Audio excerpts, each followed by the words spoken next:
تقسيم أول ثانوية تقسيم تقسيم في مجال الفيزياء وكلمة عليها أكثر فيها إن شاء الله.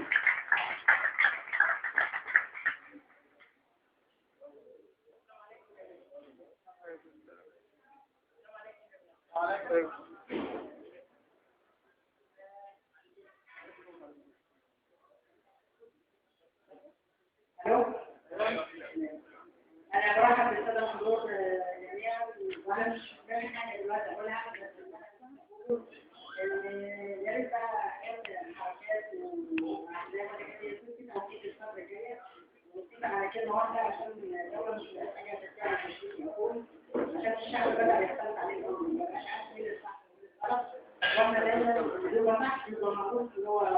الأجل بس التفرقة والحاجات دي مش عايزينها يعني إن شاء الله في الآخر واحد وأتمنى إن العدل يكون في الدولة وبطالب طبعا الدكتور محمد مرسي إن هو يتحرك ذكرى في الاختيار الناس اللي هيشتغلوا المناطق الجاية في الدولة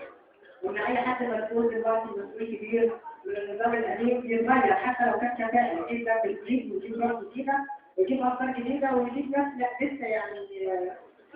ما شافوش النظام القديم كل يوم في جديد إن شاء الله عن القديم لأن الناس اللي ده فعلا كلهم مش عايز أقول كلهم بنسبة كبيرة فيهم مش ناس العدل أو الناس الممكن شكرا.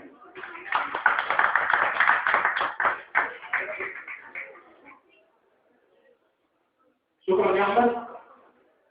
ربنا يوفقك وربنا يوفقك في كليه الاعلام اللي انت ناوي تدخلها ان شاء الله وان شاء الله تطلع متفوقين فيها وتطلع صحيح ودكتور ان شاء الله في مصر كلها ان شاء الله.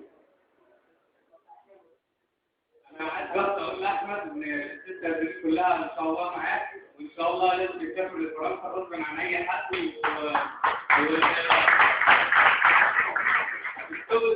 المفروض هو يسافر او يعني قبل السلام يعني هو حتى الاعاقه حتى الظروف الاجتماعيه السيئه وطلع الاول على الجمهوريه المفروض هو يسافر فرنسا قبل الاصحاب فده بس اللي كنت عايز اقوله لاحمد عبد المنعم.